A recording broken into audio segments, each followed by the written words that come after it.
Qala Rasulullah sallallahu alaihi wasallam, "Shallu alayya haitsuma kuntum." Bersolawatlah kalian kepadaku, kata Nabi Muhammad, dimanapun kalian berada. Fa inna sholatakum tablughuni, sebab ketika kalian menyebut namaku, sesungguhnya sholawat itu diberikan oleh malaikat nama kalian, keadaan kalian, dan dihadapkan di hadapanku. Kita ketika bersolawat itu secara zahir, batin langsung dilihat oleh Rasulullah. Untuknya, kenapa solawat kok tidak boleh di kamar mandi? Karena zahir kita pun akan tampak. Zahir kita, jasad kita ini akan tampak di hadapan Rasulullah. Makanya sebagian dari mereka, ba'dus salaf, para salafun saleh, mereka itu kalau mau solawat pakai bukhur, pakai dupa, membersihkan dirinya, membersihkan hatinya. Karena apa? Zahirnya ini akan juga dilihat oleh Rasulullah. Kalau kata Habib Taufik As-Segaf hafizahullah ta'ala wa ardah, beliau menceritakan ketika haulnya Habib Ali Ba'agil itu menceritakan Rasulullah itu memiliki monitor di kuburannya. Kalau kita mau melogikakan untuk menjabarkan agar kita bisa mudah memahaminya, Rasulullah itu live dengan keadaan kita tatkala kita sholawatan begini, itu langsung live disaksikan oleh Nabi Muhammad. Makanya ketika kita sholawat, pastikan dalam keadaan bersih, dalam keadaan batin kita juga tertata, fisik kita juga bagus. Ojo gak kelambinan sholawatan, ini tidak beres.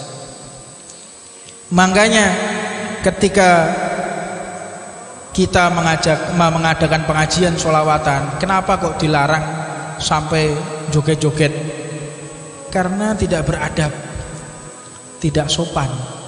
Karena nama kita, jasad kita dihadirkan di hadapan Rasulullah. Kira-kira kalau kita menghadap orang yang mulia,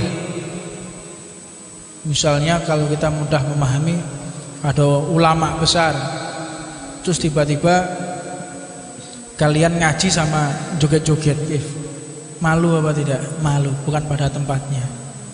Bukan pada tempatnya kita menggerak-gerakkan badan yang tidak sesuai dengan syariat. Waliyadzubillah min dzalik. Nah, untuknya tatkala kita ketika kita melaksanakan sholawat, maka hendaknya batin kita, posisi duduk kita, baju kita, zahiriyah kita ditata. Karena wujud zahir tersebut akan dihadapkan di hadapan Rasulullah sallallahu alaihi wasallam. Dan ketika kita ingin berziarah makam Nabi secara batin, maka bersuluk salamlah kepada Rasulullah. Batiniyah kita, ruhaniyah kita dibawa oleh malaikat di hadapan Rasulullah ketika kita membaca sholawat. Annallahal malaikatan, sesungguhnya Allah memiliki malaikat, sayahina fil ardi yuballighunahu alaihi salatu wassalamu salata man yusalli alaihi min ummati. Malaikat ini, Allah memiliki malaikat ini, jenis malaikat ini khusus, diciptakan Allah secara khusus. Jadi ada spesies malaikat khusus. Untuk apa? Untuk menyampaikan sholawat umat kepadaku, kata Nabi Muhammad.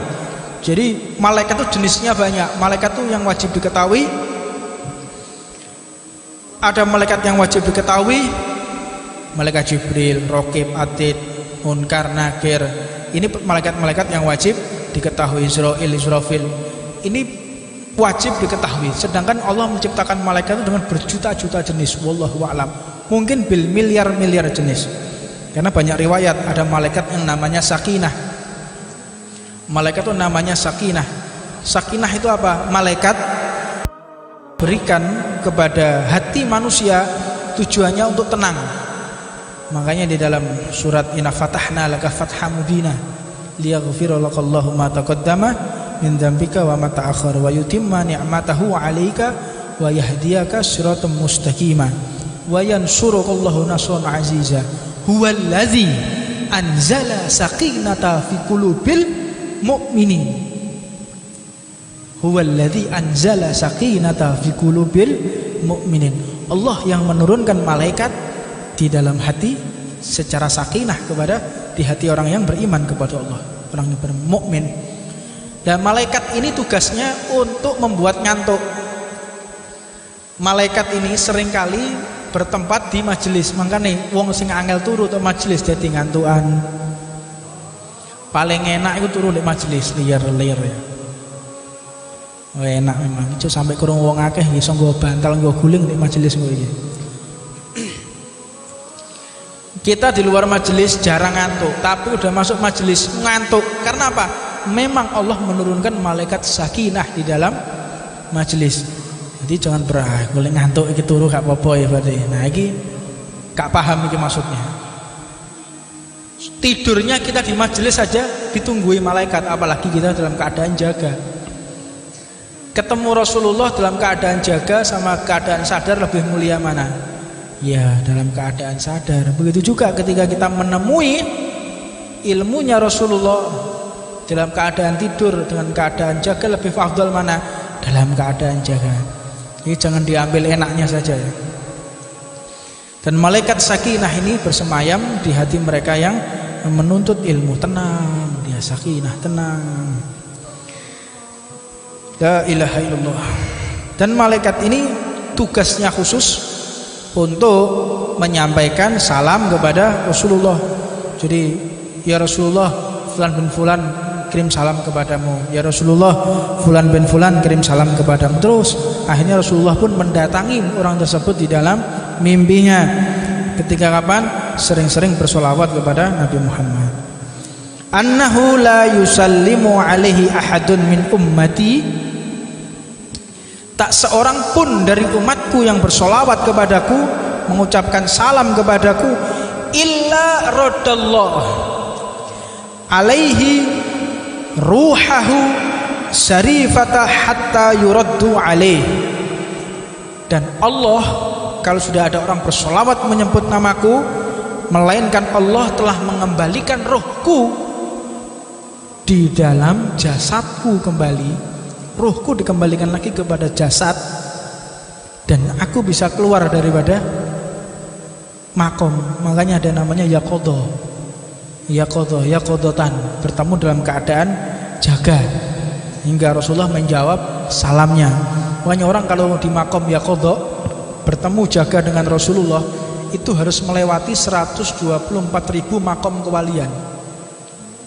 Jadi makom wali, kedudukan wali itu mencapai 124.000. Mulai dari wali yang paling dasar sampai wali aktob, abdal, sampai ke wali kutub, banyak wali. Sampai ketika mencapai 124.000 kewalian, maka dia bisa mencapai pertemuan dengan Nabi Muhammad SAW. Raghima anfa rajulin dzukirtu indahu falam yusalli alaihi. Allahumma shalli wa sallim alaihi. Sesungguhnya orang itu akan dihinakan oleh Allah. Dia akan terhina dan dihinakan oleh Allah. Ketika kapan? Ketika namaku disebut, maka dia tidak merespon. Ada orang mengatakan Allahumma sholli ala Muhammad, Allahumma sholli wa sallim alaihi. Jika tidak kita merespon ucapan sholawat tersebut, engkau akan dihinakan oleh Allah Subhanahu wa taala. Man dzukirtu indahu fa akhta'a salata alayya akhta'a tariqal jannah. Barang siapa salah bersolawat kepadaku dalam keadaan dia salah menyimpang dan dia bersolawat, maka dia akan mendapatkan salah menempuh jalannya surga. Jadi begini yang dimaksud ya, kedekatan Allah dengan Nabi Muhammad, tahu Allah itu Tuhan, Nabi Muhammad adalah hamba. Naam. Ya. Kalau mau meyakinkan lagi, adik kita yang umur 5 tahun tanya, Nabi Muhammad itu Tuhan apa Nabi? Jawabnya pasti Nabi. Nggak ada. Ada adik kita anak kecil tanya, mana Nabi, mana Tuhan, itu bisa membedakan. Jadi kalau orang mengatakan ini ucapan-ucapan yang seolah-olah Nabi Muhammad ini di atas Tuhan, nah ini mubahlul ini. Ya, bodoh. Dia nggak sadar apa yang dia sampaikan. Bahkan mencaci maki daripada orang yang bersolawat dengan Nabi Muhammad SAW. Solawatan dicaci maki. Burdah Imam Busiri dicaci maki, ya Maula ya sholli wa sallim daiman. Dicaci maki, itu syirik, menandakan kolam. Ini taab, ini orang kayak begini ini taabnya. Kalau ada orang mabuk nggak dikritik sama dia. Ada orang mabuk di sampingnya nggak dikritik. Ada orang maulidan dikritik, tahlilan dikritik. Kadang saudaranya sendiri, sepupunya sendiri mabuk bendino, nggak ada yang ngurusi dia. Ajib, gharib, ini buat kita aneh nih ya. Buat kita ini aneh. Kecuali kalau dia sudah melaksanakan amar ma'ruf nahi mungkar. Fahim tuh? Kecuali kalau mereka sudah melaksanakan amar ma'ruf nahi mungkar, ya. Dia sudah melarang orang mabuk, dia melarang perjudian, dia memegang bandar narkoba, orang jualan pil ditangkap sama dia, terus dia melarang kita tahlilan. Masuk akal buat saya, bisa saya terima. Melarang kita sholawatan masuk akal. Karena apa? Yang wajib dia tunaikan. Menghalangi orang mabuk itu wajib, Pak. Ada jualan pil misalnya, dia halangi, dia larang, dia tangkap, masuk akal buat saya. Ketika dia melarang sholawatan, loh, sing ngelarang sholawatan nih lo mabukan. Bayangno ini, ndak masuk akal buat saya ini. Mabuk bendino ngelok-ngelokno tahlil, ngelok-ngelokno sholawat, ini gak masuk akal buat saya ini. Kecuali dia hafal Quran, ya kan? Hafal Quran, hafal ribuan hadis, dia hafal tafsir Quran, bahasa Arabnya bagus. Silahkan Anda mencaci maki sholawat, silahkan Anda mencaci maki, mengkritik sholawat, mengkritik tahlil. Ini wala ngerti bahasa Arab, wala ngerti maca kitab, ngelok-ngelokno, ini musmakul menurut Anda. Tidak masuk akal. Nah, ini perlu diketahui dan dipahami. Hal semacam ini menyebabkan keretakan ukhuwah.